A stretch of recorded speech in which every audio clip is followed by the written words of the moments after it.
جو میں خیال پیش کروں گا اس پہ آپ ذرا غور کیجیے گا, اور وہ ہے, اور ریپیٹ کرنا, میں ایک روحانی ہستی ہوں جو تھی, جو ہے, اور ہوگی. میں یہاں اس دنیا میں ایک عارضی ٹور پہ آئی ہوئی ہوں, آیا ہوا ہوں, آئی ہوئی ہوں, ٹھیک ہے. عارضی ٹور, اس کو ہم نے سب کچھ بنایا ہوا ہے. سب سے بڑا فطور تو یہ ہے ہمارے دماغ کا. میں تھا, تم بھی تھے, تم ہو, اور تم ہو گے. تو یہاں جب آپ آ گئے تو یہ اتنی سی جو زندگی ہے جس کو ہم نے سب کچھ بنایا ہوا ہے, that is the biggest cause of mental health issues. یہ ککھ نہیں, یہ پلک جھپکنا ہے. یہ جو لائف ہے یہ پلک جھپکنا ہے.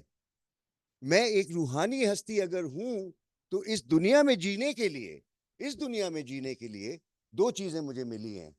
ایک ہے نیچرل انٹیلیجنس, جو آنکھوں کے پیچھے اور کان کے بیچ میں کیا ہے, یہ گفٹ ہے اس دنیا میں جینے کے لیے. اس دنیا میں, جس دنیا سے ہم آئے ہیں, جس دنیا میں جائیں گے اس کی تو بات نہ کریں. ابھی اس جگہ فنکشن کرنے کے لیے ہمیں ایک تو یہ ملا ہے, اور ایک دوسرا ملا ہے روبوٹکس, جسم. تو اگر آپ مجھے دیکھ رہے ہو اور کہہ رہے ہو کہ کامران وہ ہے جو اسکرین پہ نظر آ رہا ہے, وہ کامران نہیں ہے, وہ ایک آئیکن ہے, آئیکن. میں کون ہوں؟ میں آنکھوں کے پیچھے چھپا ہوا ہوں. آپ سب سے گزارش ہے آپ یہ کریں, ایسے ایسے کرے نا. اچھا, جب آپ ایسے کرتے ہیں تو لگتا نہیں ہے کہ آپ ایک بوتل میں گھسے ہوئے ہیں اور باہر دیکھ رہے ہیں؟ سمجھ میں آ رہا ہے؟ تھوڑا تھوڑا اچھا ہے, تھوڑا ہی تھوڑا دکھائی دے تو ٹھیک ہے. تو تو آپ اس طرح تصور کریں کہ you are in a body looking out. تبھی کہتے ہیں کہ جب کوئی مر جاتا ہے تو اس کی آنکھوں کو دیکھ کے کہتے ہیں ہاں یہ تو گیا. یا اگر کسی نے جہاز لگایا ہوتا ہے, یہ کہیں اور ہے. تو آئی کانٹیکٹ آپ نے دیکھا ہے. اچھا, کچھ لوگ کہتے ہیں کہ ایک دوسرے کو دیکھنے سے کیا ہو جاتا ہے. میں نے کہا اگر آپ کسی خاتون کو ایک خاص طریقے سے دیکھیں گے تو ایک تھپڑ رسید کیا جائے گا.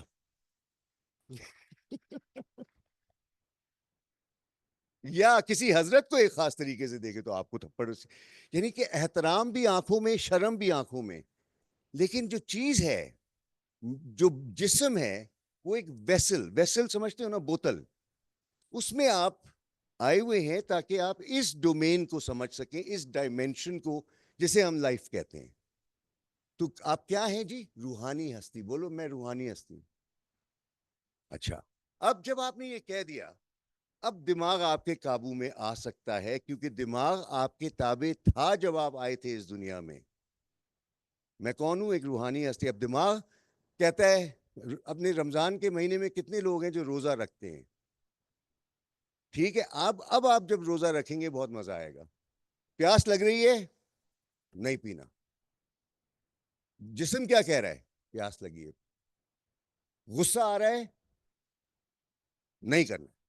غلط بات ہو رہی ہے, نہیں کرنی, نہیں اس میں شریک نہیں ہونا.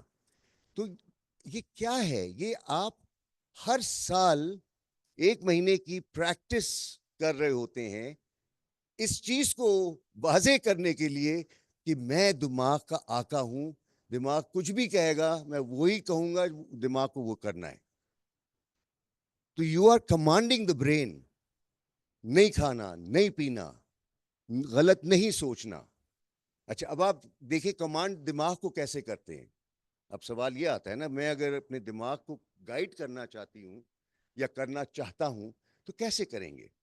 آپ نے یہ سنا ہے لفظ نیت, انمل. آج اس لفظ کو آپ اور گہرائی سے سمجھیں. بہت سے لوگ جو نماز پڑھتے ہیں, جب میں ان سے پوچھتا ہوں کہ نماز کی حالت میں آپ کن کیفیات سے گزرتے ہیں, کہتے ہیں کہ ہر وہ چیز جو بھولی بھی ہوتی ہے اسے یاد آنے لگتی ہے. یہ فائل دینی تھی, یہ انٹرویو تھا, فلاں یہ ہے اس دن, ہر قسم کے اوٹ پٹانگ خیال آتے ہیں. کتنوں کو ایسا ہوتا ہے نماز کی حالت میں؟ اکثر لوگوں کو ہوتا ہے. ٹھیک ہے, اچھا اب یہ کیوں ہوتا ہے؟ اور آپ دیکھیں کہ ہر نماز میں آپ نماز پڑھ ہی نہیں سکتے بغیر نیت کیے ہوئے. میں نیت کرتا ہوں 2 رکعت نماز فرض واسطے اللہ تعالیٰ کے, منہ میرا کعبہ شریف کی طرف, وقت فجر کا, اللہ اکبر, یہ نیت کی ہے. ٹھیک ہے, یہ نیت ہے کیا؟ Command you give to your brain. یہ اپنے پاس آپ نوٹ کر لیں. Intent is nothing, it's not a request, it is not a statement, it is a command. Command کیا ہوتا ہے؟ حکم. کس چیز کو دے رہے ہیں آپ؟ اپنے دماغ کو. کیونکہ ہم سنجیدگی سے وہ کمانڈ دے نہیں رہے, تو دماغ کوئی اہمی تو نہیں ہے, اس کو بھی پتا ہے کہ آقا بھی بس کہہ رہا ہے.